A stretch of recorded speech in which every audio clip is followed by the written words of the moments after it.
இரண்டாம் ஆண்டு தொடக்க விழா இனிதே நடைபெற்றுக் கொண்டிருக்கிறது. இந்த விழாவிற்கு முன்னிலை வைக்கக்கூடிய ஐயா இன்பசேகரன் காவல்துறை உதவி ஆணையர் அவர்கள், ஐயா இன்பசேகரன் அவர்கள் எனக்கு ஒரு சிறந்த வழிகாட்டி, எனக்கு மட்டுமல்ல நமது சமுதாயத்துக்கே ஒரு சிறந்த வழிகாட்டியாக, மூத்த முன்னோடியாக, நம்ம சமுதாயத்தில் இருக்கிற தற்போது இருக்கிற ஒரு மூத்த வயதுடையவரும் கூட சொல்லலாம். இந்த தமிழ்நாடு முழுக்க இருக்கிற அனைவருக்கும் மிகவும் ஒரு பரிச்சயமான ஒரு அதிகாரம் மிக்க ஒரு ஆள் நம்ம ஐயா அவர்கள் எனக்கு நிறைய ஒரு வழிமுறைகளையும் நெறிமுறைகளையும் சொல்லிக் கொடுத்திருக்கிறார். அவர் கூறிய அந்த நெறிமுறைகளின் வழிமுறைகளின் படிதான் இந்த பேரவையை நான் இன்றளவும் சிறந்த முறையில் நடத்தி கொண்டிருக்கிறேன் என்பதை இதன் வாயிலாக பதிவு செய்து கொள்கிறேன். வரவேற்புரை ஆற்றி அமர்ந்திருக்கிற திரு சுப்ராஜ் அவர்களே மற்றும் முன்னிலை வகித்து எனக்கு முன் வரவேற்புரை ஆற்றியிருக்கிற பேரவையின் முதன்மை செயலாளர் திரு VMT தமிழ்ச்செல்வன் அவர்களே, மாநில துணை பொதுச் செயலாளர் அண்ணன் மேனா குமார் அவர்களே, இந்த கூட்டத்திற்கு வர இயலாத நமது பேரவையின் இணை பொருளாளர் திரு காளியப்பன் அவர்களே, இந்த பேரவைக்கான இன எழுச்சி பாடல் இதனை உருவாக்கி தந்த நமது பேரவையின் மாநில இலக்கிய அணி தலைவர், திரைப்பட பாடலாசிரியர், கவிஞர் ஜே மா புதுயுகம் அவர்களது பணி மிகவும் அளப்பரிய ஒரு பணி. இந்த பாடலை, அதாவது நம்ம இனத்துக்கான ஒரு மிக எழுச்சியான ஒரு பாடலை உருவாக்க வேண்டும் என்பதில் அவர் என்னை விடவும் முனைப்போடு இருந்தார். கிட்டத்தட்ட ஒரு மாத காலமா அவர் இதை பற்றிய சிந்தனை, அவருடைய சிந்தனை எல்லாமே இந்த பாடலை பற்றி, நம் சமுதாயத்தை பற்றி, எப்படியாவது நம் முன்னோர்களை பற்றி எடுத்து சொல்லி இந்த சமுதாயத்திற்கு இந்த பேரவையின் மூலமாக, இந்த பாடலின் மூலமாக ஒரு எழுச்சியையும் நம்ம இணைச்சி அனைவருக்கும் உருவாக்கிவிட வேண்டும் என்பதில் மிகவும் முனைப்புடன் செயல்பட்டார். கடந்த 2 நாட்களாக அவருக்கு கடுமையான காய்ச்சல், வைரஸ் ஃபீவர், அவரால் பேசக்கூட முடியல. அவர் வரல அப்படின்றதுல எனக்கு மிகப்பெரிய ஒரு வருத்தம். இத்தனை நாள் அயராது தூங்காம ராத்திரி 11 மணி கூட என்கிட்ட ஃபோன் பண்ணி டிஸ்கஸ் பண்ணுவார். அவர் எழுதின ஒவ்வொரு வரியும் ஆத்மார்த்தமாக இருக்கு. இதை வேற ஒரு கவிஞர்கிட்ட கொடுத்து எழுத சொல்லியிருந்தா இந்த அளவுக்கு இந்த பாடல் ஒரு திரைப்பட பாடல் இசை போல வெளிவந்திருக்குமா அப்படின்னு கேட்டால் இதுக்கான பதில் என்கிட்ட கிடையாது. இதை ஏன் நான் திரும்ப அவரை பற்றி பேசுகிறேன்னா, உண்மையில் அவர் போட்ட உழைப்பு தான் இந்த பாடல். 2ஆம் ஆண்டு இந்த தொடக்க விழாவில் நம்முடைய இனத்தின் சார்பாக ஒரு 2 பாடல்களை வெளியிட்டு நம் இனத்திற்கு இதன் மூலமாக ஒரு எழுச்சியை ஏற்படுத்த வேண்டும் என்று மிகவும் முனைப்புடன், ஆத்மார்த்தமுடன் தன்னை அர்ப்பணித்துக் கொண்டு இந்த பாடலை இயற்றி இங்கே ஒரு சாதனை புரிந்திருக்கிறார். இந்த பாடல் உண்மையில் நம்முடைய இனத்திற்கான எழுச்சியான பாடலாக இன்னும் வரலாறு கண்டிப்பாக பேசும். இந்த பாடலை இப்படியே நீங்கள் நான் அடுத்தது யூடியூப்ல இந்த பாடலை பதிவு செய்வேன். இந்த பாடலை நீங்கள் வீட்டில் போகும்போது தனிப்பட்ட முறையில் கேட்டு பாருங்க, கேளுங்க. நம்மளுடைய அடுத்த எந்த ஒரு நிகழ்வாக இருந்தாலும், சுப காரியங்களாக இருந்தாலும் இந்த பாடலை அந்த இடத்துல ஒழிக்க விட்டு வருகின்ற நம்முடைய சமுதாய மக்களுக்கு நம்முடைய முன்னோர்களை பற்றி தெரிவிக்கிறதுக்காகவும், நம்முடைய இளைஞர்களோட ஒரு எழுச்சி, ஒரு கல்வியை முன்னெடுத்து வைக்கிற ஒரு பாடலாக அமையும். அதனால் நீங்க அனைவரும் இந்த ஒரு பணியை எனக்காக செய்யணும். எல்லா ஒரு சுப நிகழ்ச்சியிலும் இந்த பாடலை ஒழிக்க விட்டு நம்முடைய இனத்தை எங்கெங்கும் எங்கோ இருக்கிற ஒரு மூலையில் இருக்கிற ஒரு குக்கிராம மக்களுக்கும் இதை சென்றடைய செய்ய வேண்டும். அப்படி செய்ய ஒரு வகையானது இந்த சுபகாரியத்திலையோ எங்கெங்கெல்லாம் நம்ம நிகழ்ச்சி நடக்குதோ எல்லா இடத்துலையும் இந்த பாடலை நீங்க கண்டிப்பா நீங்க வெளியிட்டு எல்லாருக்கும் ஒரு எழுச்சியை ஏற்படுத்தணும் அப்படிங்கிறத நான் இது மூலமா வாயில கேட்டுக்கிறேன். அடுத்ததாக இங்கு மேடையில் சிறப்பு அழைப்பாளராக நான் இந்த பாடலை வெளியிட திரு முத்துலிங்கம் ஐயா அவர்களை அணுகிய போது அவர் என்னிடம் நீங்கள் எந்த சமுதாயத்தை சார்ந்தவர்கள் என்று என்னிடம் ஃபர்ஸ்ட் கேட்டார். அவரு நான் என்ன தவறா புரிஞ்சுக்கிட்டு நீங்க வேற ஒரு பெயர் சொல்லி கேட்டாரு. அவர்கிட்ட அப்புறம் எடுத்து சொன்னதுக்கு அப்புறம் ஐயாவும் ரொம்ப ஆர்வமா இருந்து நான் இப்போ அவர் சொன்ன அதே ஒரு இதை என்னிடம் தெரிவித்தாரு. உறுதியா நான் இந்த பாடலை வெளியிடுறேன். இதனால் வரை அவர் இது வரைக்கும் வெளில வந்ததில்லை. அவர் எம்ஜிஆர் அவர்களுக்கு பாடல் எழுதியாரு. அந்த பாடல் எல்லாமே ஒரு மெகா ஹிட்டான பாட்டு. அவரோட அரசவை கவிஞராக இருந்தவர். கடைசியா ஒரு அரசவை கவிஞராக இருந்தார் அப்படின்னா அவர் நம்மளுடைய முத்துலிங்கம் ஐயா அவர்கள் தான். இது ஒரு பெரிய வரலாறு.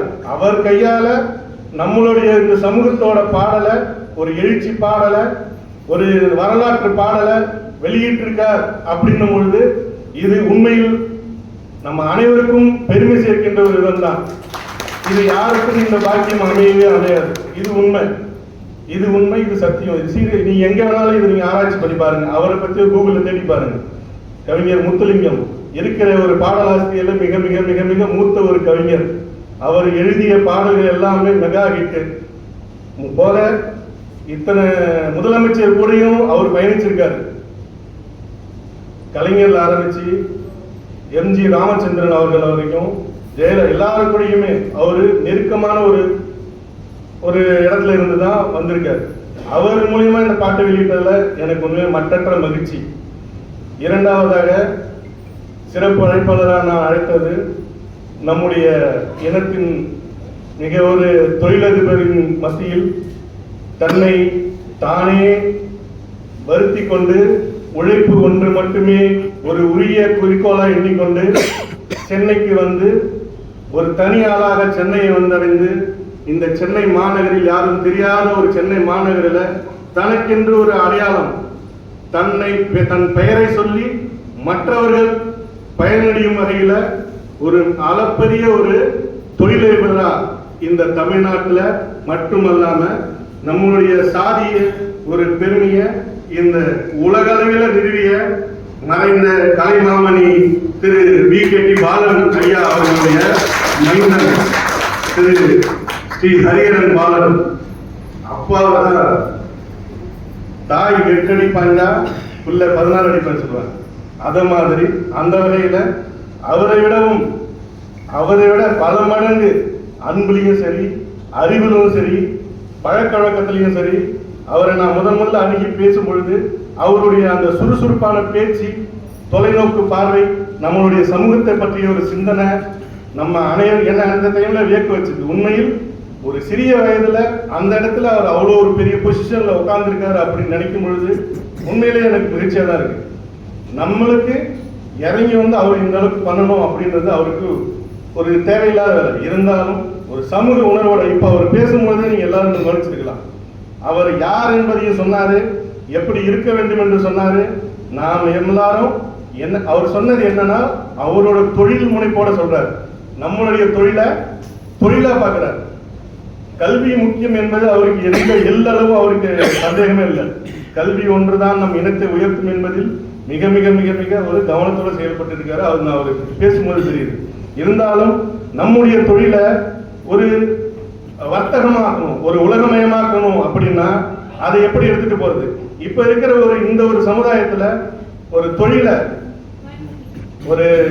ஒரு ஆப், அதான் ஒரு தனிப்பட்ட ஒரு ஆப் மூலமா எடுத்துட்டு போனாதான் இந்த தொழிலை வேற மாதிரி தரும். அதாவது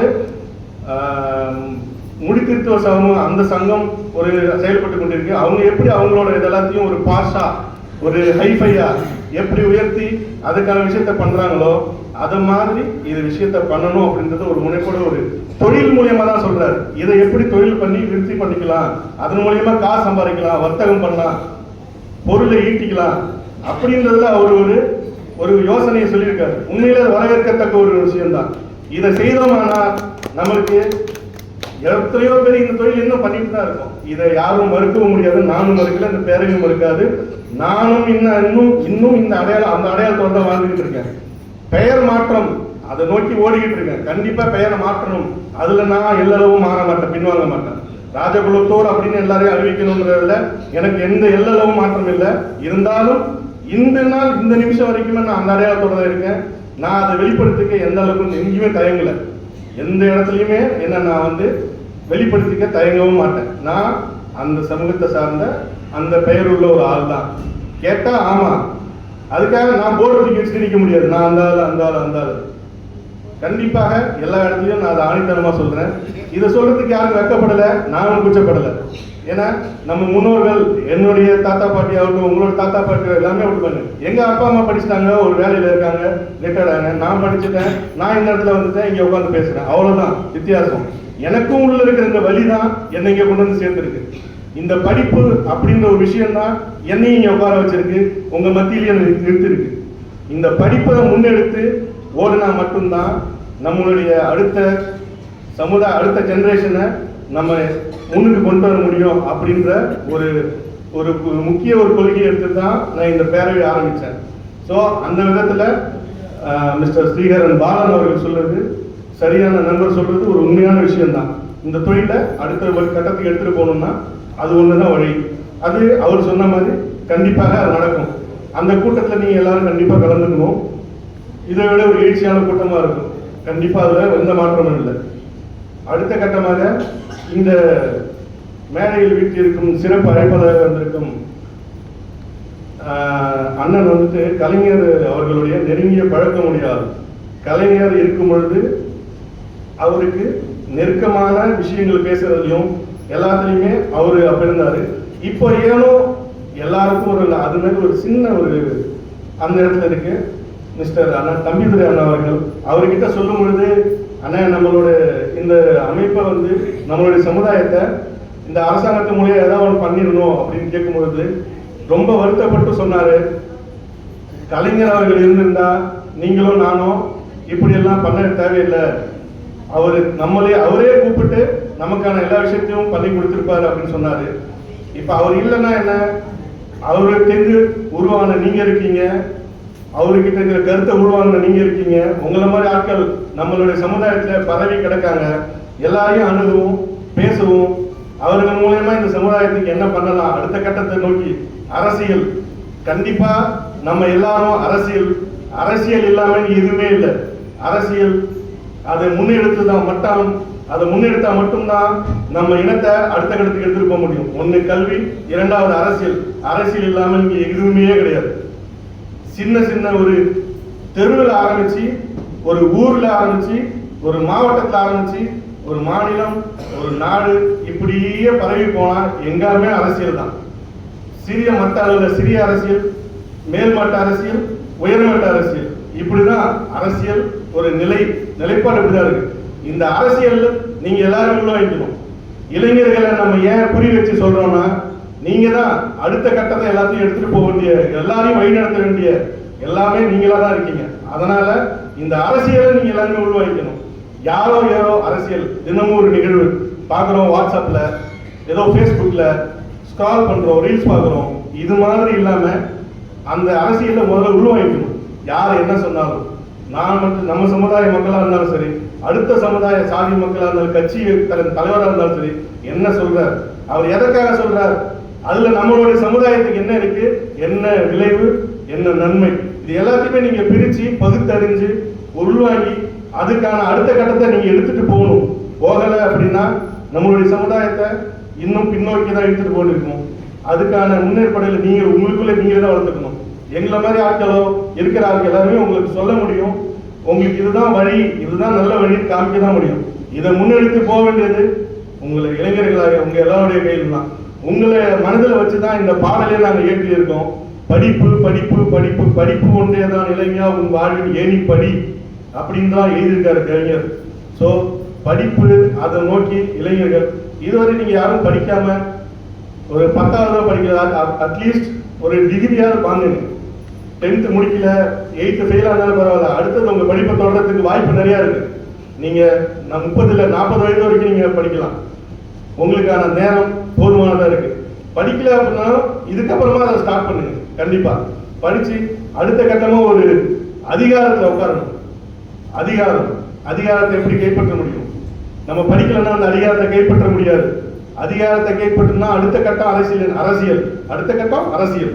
ஒண்ணு படிப்பு இருந்தா அதிகாரத்தை கைப்பற்றலாம். அதிகாரம்னா பதவின்னா அதை வச்சு உங்களால எல்லாத்தையும் சாதிக்க முடியும். அப்படி இல்லை, அடுத்த கட்டம் உங்களுக்கு அரசியல். ஒண்ணு படிப்புல வாங்க, இல்ல அரசியல் வாங்க. நீங்க ரெண்டுத்தையுமே கலந்து எடுத்துட்டு போனா பேலன்ஸா இருக்கணும். முதல்ல அதுக்கு நீங்க ரெண்டுத்தையுமே தரம் பிரிச்சு பார்த்துக்கணும். படிப்புன்னா என்ன, அரசியல் என்ன. படிப்புன்னு எல்லாருமே சொல்றோம். ஏன் நம்ம அப்ப யாருமே படிக்கவே இல்லையா? நம்ம இனத்துல படிக்கவே இல்லையா? ஏன் எல்லாம் படிப்புன்றாங்க? நான் மட்டும் சொல்லல, நம்மளுடைய தமிழக முதல்வர்களும் அதுதான் சொல்றார்.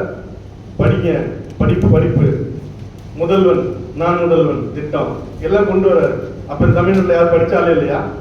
படிக்காம தான் இருக்காங்களா? எதற்காக அந்த திட்டத்தை கொண்டு வர்றாரு? நம்மளுடைய சமுதாயத்தை நம்ம படிப்புல முன்னுக்கு கொண்டு வரணும் அப்படிங்கிற ஒரு உயர்ந்த எண்ணத்தை எல்லாருக்கும் மனசுல விதைக்கணும். எல்லாரும் படிக்கணும், அவர்களுடைய அடுத்த சமுதாயத்தை படிக்க வைக்கணும். ஒரே உயர்ந்த விளக்கத்தோடு தான் இந்த படிப்பை நம்ம முன்னெடுத்திருக்கோம். இந்த பேரவை தொடங்கி 2ஆம் ஆண்டை நோக்கி நம்ம பயணப்பட்டிருக்கிறோம். அடுத்தது இந்த சிறப்பேரவில் வந்துட்டு இருக்கோம். தலைமை செயலகத்தில் ஓய்வு பெற்ற திரு சண்முகவேல் மற்றும் திரு BSNL ஒர்க் பண்ணி ஒரு உயர பதவியிலிருந்து ஓய்வு பெற்ற திரு இளங்கோவன் அவர்கள் மற்றும் திரளாக வந்திருக்கக்கூடிய நம்முடைய வீரபத்திர ராஜகுல பேரவையின் மாநில மாவட்ட நிர்வாகிகளே, என்னுடைய சொந்தங்களே, பந்தங்களே, இனமானம் காக்க வந்த என்னுடைய இனமான சொந்தங்களே, பந்தங்களே, உங்கள் அனைவருக்கும் வணக்கம். இந்த பேரவை 2ஆம் ஆண்டை நோக்கி அடி எடுத்து வச்சிருக்கோம். முதல் ஆண்டு இதே நாள்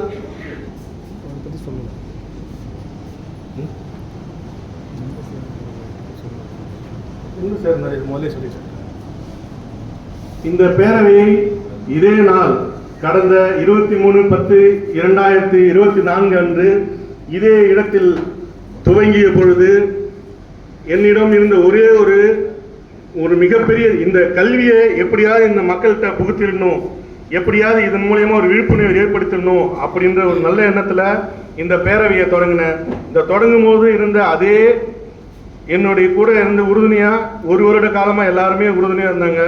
இப்போது 2ஆம் ஆண்டு நோக்கி அடி எடுத்து வச்சிருக்கோம். இந்த ஒரு வருட காலத்துல இந்த பேரவை ஆரம்பித்து நான் என்ன சொல்றது, ஏகப்பட்ட ஒரு எல்லாத்தையும் பார்த்தாச்சு. எல்லா பிரச்சனையும் எல்லாரும் ஆரம்பிக்கும் போது என்னெல்லாம் வருமோ எல்லாம் வந்து எல்லாத்தையும் பார்த்தாச்சு. அதனால இதுல இருந்து நம்ம வந்து திரும்பி போறோம், விட்டுட்டு போறோம் அப்படின்ற இதுக்கெல்லாம் இங்க இல்லை. ஆரம்பிச்சு இது அடுத்த கட்டமா இந்த சமூகத்துக்கான இது ஒரு மிகப்பெரிய ஒரு பேரவையா இந்த வீரபத்திர ராஜகுல பேரவையை எடுத்துட்டு வந்து நிறுத்துறது தான் என்னுடைய முழு மூச்சா நான் அதை செயல்படுவேன். இதுக்கு என்னுடைய மாநில மாவட்ட நிர்வாகிகள் அனைவரும் உறுதுணையா இருக்காங்க. குறிப்பா சொல்ல போனா நம்முடைய செங்கல்பட்டு மாவட்டம் ஆகட்டும், இப்ப இங்க வந்திருக்கக்கூடிய எல்லாருமே புதுக்கோட்டை, நான் எல்லாரையும் குறிப்பிட்டு சொல்றேன்னு நினைக்கிறேன், அரியலூர் மாவட்டம், கடலூர் எல்லாமே இருக்காங்க. இப்போ இந்த கூட்டத்தை வந்து நான் வந்து ஒரு 500 பேர் நிறைஞ்ச ஒரு கூட்டமா, இதுக்கு பின்னாடி ஒரு பெரிய ஹால் இருக்கு, அந்த ஹாலில் வச்சுதான் நான் செலிப்ரேட் பண்ணணும் அப்படின்ற ஒரு பெரிய ஒரு எண்ணத்தோடு தான் நான் இந்த ஒரு மாதத்துக்கு முன்னாடி இந்த பணியை தொடங்கி அதுக்கான வேலை எல்லாத்தையுமே ஆரம்பிச்சு அதற்காக எல்லாமே பண்ணியாச்சு. இப்போ நமக்கு மற்றவர்களிடத்திலிருந்து எப்படி ஒரு தடங்கள் எழுதுவதோ அது மாதிரி இயற்கை ஒன்றும் பண்ண முடியாது. இயற்கைன்னா அந்த ஒரு தடங்கள் வந்ததுனால இப்போ இங்க இவ்வளவு பேர் இங்கனால எல்லாரையும் வர வைக்க முடியல. பாதி பேர் எல்லாரையுமே அவங்கவுங்களையும் ஸ்டாப் பண்ணிட்டேன். அந்தந்த மாவட்டத்தில் அவங்கவுங்க சேஃப்டியா இருங்க. முதல்ல உங்களுடைய ஒரு பாதுகாப்பு தான் முக்கியம். சுவர் இருந்தால்தான் சித்திரம் வரைய முடியும். நீங்க உங்களை உடலை பார்த்துக்கிட்டு அங்கேயே இருங்கன்னு சொல்லி எல்லாரையும் அவங்க வீட்டில் பத்திரமா இருக்க சொல்லிட்டேன். இல்லை அப்படின்னா நம்ம இதை வந்து இன்னும் சிறப்பா, இன்னும் ஒரு பெரிய ஒரு இதோட ஒரு மிக பிரம்மாண்டமா நம்ம அந்த ஒரு பெரிய ஹாலில் கொண்டாடி இருக்கலாம்.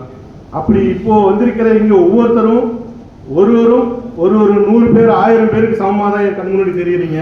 என்னை நம்பி, இந்த பேரவையை நம்பி, இந்த இவ்வளவு தூரம் நீங்க வந்து உட்கார்ந்து அமைதியா எல்லாத்தையும் உள்வாங்கி கேட்டதுக்கு உங்க எல்லாருக்கும் முதல்ல வந்து எல்லாருக்கும் நன்றி சொல்லிக்கிறேன். இந்த பேரவையானது இந்த நிமிடத்தோடு இல்லாம, இந்த வருடத்தோடு இல்லாம, இனி வரும் அடுத்தடுத்த காலங்கள் இந்த பேரவையில் ஒரு ஐபிஎஸ்ஸையோ நம்ம பேரவை மூலயமா உருவாக்கின ஒரு ஐபிஎஸ்ஸையோ ஒரு ஐஏஎஸ்ஸையோ ஒரு கலெக்டரையோ ஒரு விஓவையோ இந்த பேரவையில் இந்த இடத்துல கொண்டாந்து உட்கார வைப்பேன். இது எப்படியா இருந்தாலும் இதை நிறைவேற்றி காட்ட வேண்டியது என்னுடைய கடமை. இதுக்கு உங்களுடைய பக்கபலமா உங்களுடைய உறுதுணையா எல்லாமே உங்ககிட்ட இருந்து உங்களுடைய மூலமா ஒரு சப்போர்ட்டிவா நீங்க எனக்கு இருக்கணும். இதுதான் உங்ககிட்ட நான் வைக்கிற வேண்டுகோள். இந்த 10 மற்றும் 12வது படித்த மாணவர்களை ஊக்குவிக்க விதமா நம்ம ஒரு மாவட்டத்திலையும் அவர்களை கௌரவிச்சு அவருக்கான ஒரு அங்கீகாரத்தை கொடுத்து அவருக்கான ஒரு ஊக்கத்தொகை, சிறிய தொகை தான், நான் பெருசாலாம் ஒன்று கொடுக்கல, என்னால் முடிந்தது 1000. என்னால் நானும் ஒரு மல்டி மில்லியன் ஒன்றும் கிடையாது. ஏன்னா உங்களை மாதிரியான ஒரு ஆள் தான், எல்லாம் நான் நடுத்தரமான ஆள் தான். எனக்கு எண்ணங்கள் இருக்கு, கொடுக்கணும்னு ஆசை இருக்கு, பண்ணணும்னு ஆசை இருக்கு. என்னால் முடிந்ததை என்னால் பண்ண முடியும். அந்த வகையில் என்னால் முடிந்ததை என்னால் இயன்றதை நான் செய்துக்கிட்டு தான் இருக்கேன். நானும் ஒரு தொழில்நுட்பத்துறையில் ஒரு ஐடியில் சாஃப்ட்வேர் கம்பெனியில் ஒர்க் பண்ணவன் தான், ஒரு 6 இலக்கத்தில் சம்பளம் வாங்கினவன் தான். நானும் என்னுடைய வீடு நல்லாவே தான், சந்தோஷமாக தான், இன்னும் அப்படி தான் இருக்குது, அதில் எந்த மாற்றமும் இல்லை.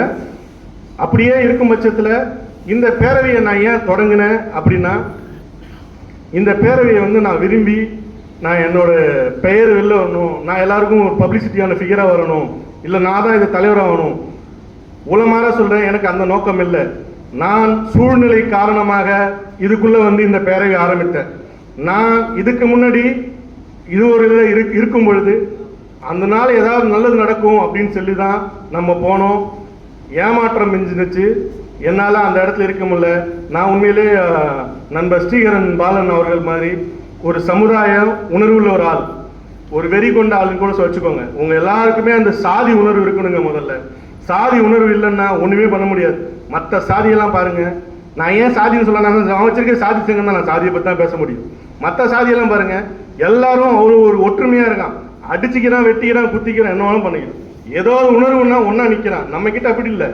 நிற்கிறான், ஏத்தாப்புல எங்கூட நண்பனாக பேசுவான், பின்னாடி போய் எனக்கே ஆப்போசிட்டு போகிறான். நான் எந்த நிகழ்வையும் குறிப்பிட்டு சொல்ல விரும்பல, சொல்கிறேன். அப்படி இருக்கும் பட்சத்தில் ஒரு உணர்வாக இருங்க, உண்மையாக இருக்க முடிஞ்சா அந்த இடத்துல இருங்க, இல்லைன்னா வேண்டாம். நம்ம எல்லாருமே எல்லாம் என்ன வேணால் பண்ணிக்கிறோம். ஆனால் ஒரு விஷயத்தில் ஒரு ஒற்றுமையாக வந்துருங்க, ஒற்றுமையாக வாங்க. இல்லை அப்படின்னா எதுவுமே பண்ண முடியாது. நானும் இந்த 1 வருட காலமாக எல்லாத்தையும் பார்த்தாச்சு, எவ்வளவோ பேசியாச்சு. பேசிக்கிட்டே தான் இருக்கும். இன்னும் பேசுவேன், என்னுடைய பேசுவேன், கண்டிப்பாக பேசுவேன், ஒற்றுமையை ஆக்கிற வரைக்கும் பேசுவோம். அதில் நான் எந்த மாற்றமும் ஓய மாட்டேன். அப்படி இருக்கும் பட்சத்தில் நான் ஒரு சூழ்நிலை காரணமாக தான் இந்த பேரவையை ஆரம்பித்தேன். சூழ்நிலைக்கு தள்ளப்பட்டு தான் ஆரம்பித்தேன் இந்த பேரவையை. அந்த சூழலுக்குள்ளே வந்து தான் ஆரம்பித்தேன். இதை இன்னமும் மிக ஒரு மெருகேற்றி என்னால் முயன்றதை இருக்கிற வரைக்கும் பண்ணுறேன். நான் இது வரைக்கும் யாருக்கிட்டையும் போய் எதுவும் கேட்கல. அதுக்காக நான் கேட்காமலே இருப்பேன் அப்படின்னா அது எனக்கு தெரியாது. நான் உண்மையை பேசணும்னு நினைக்கிறேன். பாதி இடத்துல அது வேற மாதிரி தெரியுது, என்ன வேற மாதிரி எடுத்துக்கிறாங்க. யார் எப்படி எடுத்துக்கிட்டாலும் எனக்கு அது கவலை இல்லை. இந்த நாள் இதை நான் பேசணும் அப்படின்னு நினைச்சேன். என்னால் முடிந்ததை இயன்றதை தான் பண்ண முடியும், என்கிட்ட இருக்கிறது. அதனால இனி வரும் காலங்களில் உங்களை போல இருக்கிறவங்கள யாரோ ஒருத்தர் என்ன சப்போர்ட் பண்ணலாம், எனக்கு ஒரு ஆலோசனை சொல்லுங்க. நம்ம இந்த பேரவையை இப்படி எடுத்துட்டு போகலாம். நான் தான் பெரியவன், நான் என்னைக்கும் நான் மார்த்தடிக்கல. யாரா இருந்தாலும் அண்ணனோ தம்பியோ எல்லாருக்கும் மரியாதை கொடுக்க நினைக்கிறேன். சிறியவரோ பெரியவரோ எல்லாருக்கும் மரியாதை கொடுத்து தான் நான் பண்ண நினைக்கிறேன். நானே தவறு பண்ணி தானே சுட்டி காமிங்க. நீ போன வருஷம் இப்படி சொன்ன, அடுத்த இந்த வருஷம் இப்படி பண்ற, தாராளமாக சொல்லுங்க, நான் மாத்திக்கிறேன். ஏன் தவறு செய்யாத மனிதன் யாரும் இருக்க மாட்டாங்க.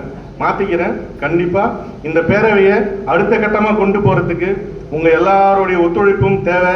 இந்த வீரபத்திர ராஜகுல பேரவை மென்மேலும் ஓங்கி நம்மளுடைய குழந்தைகளுக்கான கல்வியை முன்னெடுத்து கூடிய விரைவில் இந்த இடத்துல நம்ம பேரவை சார்பாக ஒரு ஐஏஎஸ்ஐயோ ஒரு சட்டமன்ற உறுப்பினரையோ நம்மளுடைய சமுதாயத்தை சேர்ந்த சட்டமன்ற உறுப்பினரையோ கொண்டு வந்து இங்கே உட்கார வச்சு இந்த பேரவை இன்னும் மிக பிரமாண்ட முறையால் நம்மளுடைய சமுதாய ரீதியாக இதை உருவாக்கி எடுத்துட்டு வருவதில் உங்கள் எல்லாருமே தெரிவிச்சுக்கிறேன். இதுவரை இங்கிருந்து ஒத்துழைப்பு தந்து அனைவரும் நன்றி, வணக்கம்.